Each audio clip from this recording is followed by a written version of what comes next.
Greetings, bleepers. How the devil are you?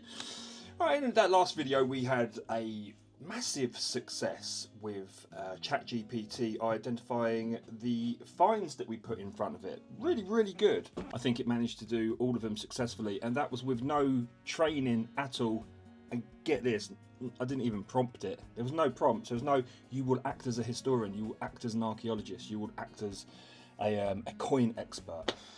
So let's push the boundaries a little bit and see if we can get it to do some stuff that's much tougher. I'm not holding my breath on this at all, but then again, I wasn't holding my breath on the last one, and it did really, really well. I've gone through like a little tutorial with my patrons. If you want to join Patreon, there's a link in the description below on how I've gone about achieving this. It's simple stuff. It's really, really simple stuff, but I've done it anyway. So we're going to start off with the easier stuff today, and then we're going to get to the really difficult stuff. And if it even gets, I'd say 50% of this correct, then I'm going to be really, really quite impressed. Hello, ChatGPT. Okay, we're going to go through some simple finds. Well, not some simple finds. We're going to start simple, and then it's going to get increasingly more difficult for you. So are you ready to have a look at some of these items I've got to show you today? Absolutely, I'm ready. Let's see what you've got. Okay, I'm going to flip you to your camera. Sure, go ahead. I'm ready when you are. All right, we're going to start easy-ish, and then we're going to move forward with a little bit more difficulty. Okay, then. So what is... Let's move these out of the way. What is that item there? That looks like an old coin, possibly a penny. It seems to have a portrait on one side. Can you give me more details or show it closer? Show it closer to you. I think it's going to be quite blurred, unfortunately, because there's no focus. I'm going to come out slightly. Okay, if you had to take a guess, who would you say that portrait is of? From the silhouette, it looks like it could be a portrait of Queen Victoria. This style was common on old British coins. Yeah, you're spot on. Well done. And the other side is like that. What's that on the front? That design looks like Britannia, who often appears on older British coins. She's usually shown with a trident and shield. Well done. Okay, so as I said, we're going to start easy, and then we're going to move forward a little bit more difficult. So what would you say that is there? That looks like a Girl Guides badge. The clover shape and the letters GG are typical symbols for the Girl Guides. Yes, well done. You are absolutely spot on. That's a good one. Okay, getting tougher. What's this? Oh, it's really can't. It's really hard to see, isn't it? That's not entirely fair, actually. I don't think, but have a go anyway. It's a bit tricky to identify, but it looks like a small worn coin. The details seem faint. Perhaps it's an old silver coin or a token. It is indeed an old silver coin. What type of coin? Again, you can't really see. I know, I understand that. Come out slightly.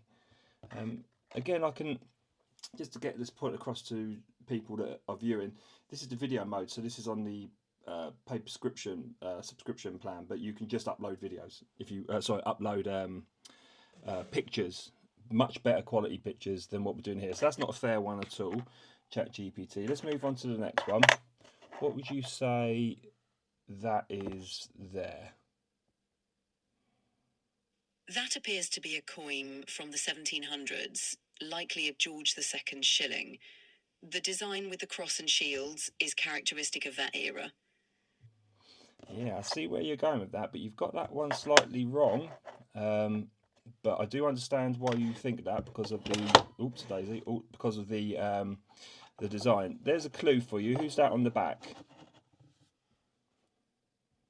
The portrait looks like George III. This suggests it's a coin from his reign, possibly a shilling or a sixpence from the late 18th century. Very good, but it's actually it actually says it on it. It's I'll give you a clue. It starts with an F and an L. That would make it a florin, also known as a 2 shilling coin. These were commonly used in Britain. It is indeed a florin. Well done. Right, let's move to the. This is we're in the kind of like unfair zone now. Oh, actually, let's get this one open, David. What would you say that metal detecting find is? That looks like a medieval strap end or possibly a decorative belt hook. It's often found in metal detecting and can be quite old. Yeah, it is. It is indeed a belt hook. But what would you say it's in the shape of? It seems to be shaped like a snake or an S. This design was quite common for belt hooks or clasps. It is. It's a snake buckle. Okay, how about this thing here? It's a strange thing, isn't it? What would you say that is? This looks like a wax seal matrix, which was used to stamp a design onto wax for sealing documents. It has a distinctive pattern inside. Yeah, no, you got that one. You've got that one wrong. That's it's a weight. It's a money weight. I see why you would say that. I absolutely see why you'd say that. But the patterns inside are actually how much money it denotes in weight. Ah, that makes sense. Money weights were indeed used to measure the weight of coins. Thanks for clarifying. No problem. Okay, let's continue. What would you say this thing is here? That looks like a medieval harness pendant or a decorative cross-fitting. It often would have been used on horse harnesses or as a religious symbol. That's really good. Yeah, that's a horse harness pendant. That's really impressive. Well done. Okay, we're going to move on to the next one. Are you ready? Absolutely, I'm ready for the next one. What's this thing? That appears to be a spindle whorl, an ancient tool used in spinning thread or yarn. It's often found in archaeological sites. I see why you'd say that it's a spindle whorl because it's so old. But look at this underneath it. It's got a pattern. Why has it got a pattern underneath it if it's a spindle whorl? The pattern suggests it might be a stamp or seal used for marking dough or clay. The spiral design was likely used for imprinting a specific symbol. Well done. It is. It's a seal of some sort. We don't know what yet. Okay, then let's move on to. Actually, let's go for it. You're not going to get that. What's that? That looks like a fragment of a medieval spur, likely used for horse riding. The shape suggests it's part of the spur's neck or rowel holder. Yeah, no, you got that one wrong. I didn't think you'd get that one because it's very, very difficult because there's not much information on this out there. That's actually another part of a horse harness, but it's Viking. And this here is Loki in his cat form. Cool, huh? That's fascinating. The Viking connection and Loki in cat form make it a unique find. Okay, great. This isn't a metal detecting find, but these you will find these on the field as you are metal detecting. What's that there then? That looks like a flint arrowhead or a flint tool, commonly found in fields. It's a remnant from prehistoric times used by early humans.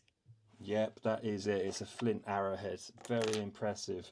Okay, now we're going to get onto the really difficult stuff. What would you say that is? That looks like a Roman coin, possibly a sestertius. The profile and wear are typical of Roman coins, which are often found in fields. You got it spot on. It's a Roman Sestertius. That's like so impressive. There's the other side. I need to clean it up. Well done. Okay, ChatGPT lagged out slightly there, so we're going to go again. Okay, what would you say that coin is? It's a really tough one, that is. This coin looks like it could be an old Roman coin, possibly a sestertius. The details appear worn, but the size and design give that impression. It's definitely a fascinating find. What can you see in the middle there? You are correct, but what can you see in the middle, design-wise?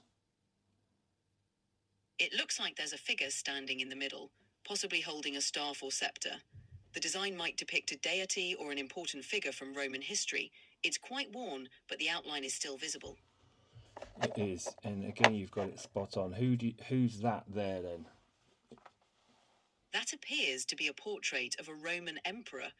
The details on the coin suggest it might be someone like Emperor Constantine or another significant figure from that era. Really, really, really impressive. Okay, this is teeny. Can you even see that, what that is? It's quite small and worn, but it looks like another coin, possibly a Roman minin or a tiny denomination.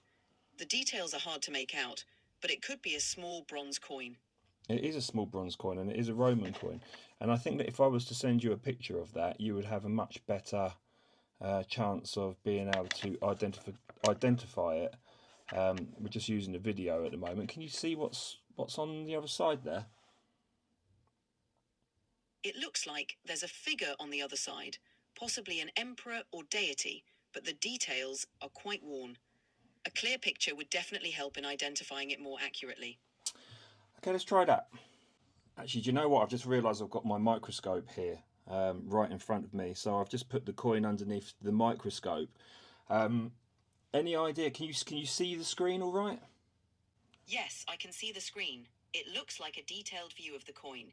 The portrait is clearer now, likely depicting a Roman emperor. The intricate details are more visible with the microscope. Any idea who the emperor is? What would you go for? From the profile and the laurel wreath, it could be Emperor Constantine or another prominent emperor from the late Roman period. The distinct features and style are common for coins of that era. Okay, I'm just going to turn it over for you. 1 second. So this is what we have on the other side. What would you say that is on the other side? It appears to depict a standing figure, possibly a deity or a personification, often found on Roman coins. The figure seems to be holding something, maybe a staff or a standard. It's quite common in Roman iconography. Well, there's actually two figures there if you look closely. Oh, I see. Yes, there are two figures. This is often a common motif on Roman coins, usually depicting an interaction or a symbolic scene representing an event or a relationship between deities or figures. Okay, great. Let's go back to the hammered coin because we're going to be able to see it a little better now. Oh, it's really worn. That was really unfair of me to try and get you to ID that. But there's the hammered. Now, I know you're not going to be able to ID it, but is there anything striking about that? Can you see that may help you ID it in the future? I see a cross and some lettering around the edges. The cross is quite distinctive, suggesting it could be a medieval hammered coin. The overall design and wear are typical of coins from that era. The details might help narrow down the origin and period. Can you see any numbers? I can see some markings, but the exact numbers are hard to make out. The design seems to have elements like a cross and some worn-out text, which are common on medieval hammered coins. If any numbers are visible, they might help narrow down the identification. Yeah, we can see I can see a 15 at the top. So this is from the 1500s. This coin. Let's have a look at the other side and see. Yeah, you see this side it's almost as if somebody's completely scratched that clean. Why would somebody scratch clean a hammered coin like that? Sometimes coins get worn down over time due to circulation, or people might clean them to try to reveal details. It's also possible someone tried to repurpose the coin. Such markings can sometimes be intentional or just due to age. Yeah, I would say that this one's intentional. We call these, when someone scratches the face of the monarch, we call these love tokens. Can you tell me anything about love tokens? Yes, love tokens were often coins that people bent, smoothed, or defaced intentionally as symbols of affection. They were given as keepsakes or romantic gestures. It's fascinating to see one. And here's the money weights with a little bit more detail for you. That looks like a coin weight, often used to check the weight of coins to ensure they weren't underweight. The intricate design and markings give it a distinct look. It's a fascinating piece of history. So I think that you are better when the quality of the picture is at its best, aren't you? That's where you're at your strongest. it's a bit unfair just to put something in front of you and go, oh, what's that, when you can't really see the detail on it. I think you've done really, really well today. So have one more look at this Roman here. You can't really see, it's too focused in, but you got a lot right. I think that you got the majority right, actually. What's this is a button, as you can see, but what's that design on the front of that button? That button design looks intricate, possibly featuring a decorative emblem or a crest. Buttons often have unique patterns that can give clues about their origin or period. It's definitely an interesting piece. What does that look like to you? That design. It resembles a thistle, which is often seen in Scottish regalia or military insignia. The leaves around it also suggest it might be something like a crest. It's quite a distinctive and symbolic design. Yes, exactly what it is. It's a thistle, it's a Scottish military button. Thank you very much. You've done very well today. You're welcome. I'm glad I could help. If you need anything else, just let me know. All right then. So it did ridiculously well. It got the snake buckle completely correct. It didn't get the coin weight correct. It said it was a matrix seal, but you can see why it's going to say it's a matrix seal. But also, it was really, really blurry. Really blurry, by the way. It said that this was a spindle well, and then I said, oh, there's a markings underneath it, and it immediately said that it was a seal. Got the Scottish button right, but most interestingly, it got the Romans. It got a lot of the Romans right. It got the fact that it was a Cistercius as well. Got the Girls Guide badge right. Got the other little Roman right. The Vicky, did it get the Vicky? I think it got the Vicky right, didn't it? It did get the Vicky right. Got the horse harness pendant right, which I was really impressed about. It got the flint arrowhead right, which I was really impressed about. Hammered was impossible. There's no way that it could have got that at all, because it was just so blurred and so knackered. But it did say it was a silver hammered coin, so I got that right. Did not get the Viking horse harness right, but this is rare. This is a rare thing. You know, this is there's only one page on the internet about that, so I don't blame it for at all. Got the other Roman right, and it didn't get this right. It did in the end. Got the florin right in the end, but you can see why it. You can see why it went. It said what it did because of the design there, which was recommissioned, I think, later. Hence why it got slightly confused. All in all, I'm very impressed, and it's only going to get better and better and more potent.